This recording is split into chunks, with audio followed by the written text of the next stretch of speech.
I like quoting my teacher Baron, who said, empower others to be powerful. And I find more power when I'm really telling my story and empowering other people.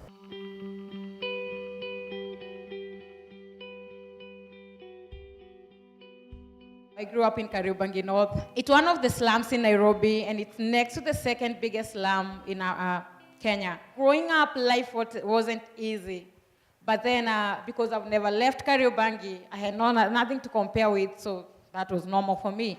You know, going to bed without food was normal to me.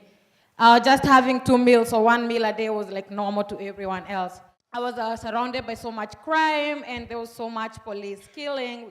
Like, so many of my friends were killed by the police because they turned into crime. And my mom decided that she had had enough, and she turned into alcohol. She became an alcoholic. And she could disappear for 3 days. And me being the firstborn of the family, I was left to take care of my siblings. Lucky enough, I had the skill of doing the hair.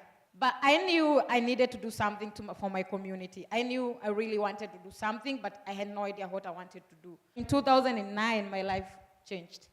I met a lady called Paige Ellenson. She's the co-founder of Africa Yoga Project, and invited me to a yoga teacher training at the coast. And honestly, I really didn't care about the yoga teacher training.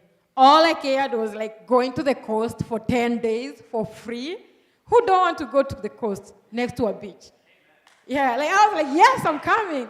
We saw the beach because we were in a nice restaurant next to a beach, but there was no swimming. There was a lot of yoga and learning how to be yoga teachers. And I remember my first yoga practice on the mat because I got so much connection with my own body that I've never in my life connected with myself, like being myself. I really started having this so much emotion showing up. I felt that something on my first physical practice. But then on the third day, the facilitator, his name is Baron Baptiste, shared his story. So we had a discussion session like this one.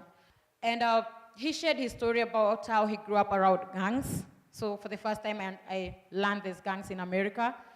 And how he witnessed one of his friends being stabbed to death. And I could really relate to that story. And all of a sudden, all this sadness I had, I was really sad and mad. And like really blaming like everyone. I was so mad at my mom. All this sadness and those negative feelings I had started to show up again. And now this time I could not hold my tears. I was really crying. And I remember really just accepting my situation.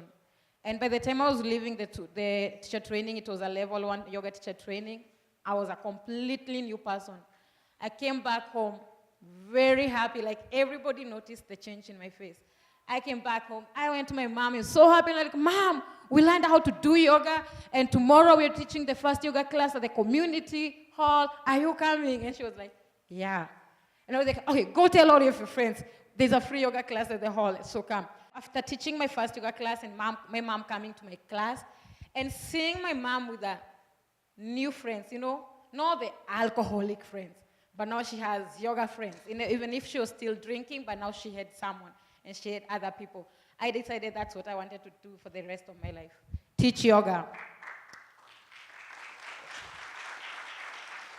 And so now I work with Africa Yoga Project. What we do is take youth from under-resourced, or what we call the slums of Africa, through a 200-hour yoga teacher training. And after the teacher training, yes, they are yoga teachers, but they also need all these skills to be the amazing, the best. And now that we have trained over 300 people in Africa teaching yoga. There's so much opportunity in the well-being industry for the youth. Imagine if everyone here bring wellness into your workplace, into your homes, into your institutes. How many youth are we going to get off the streets? Thank you. For me, a change maker is a person who sees an opportunity or sees a gap in the society and steps in to fill it.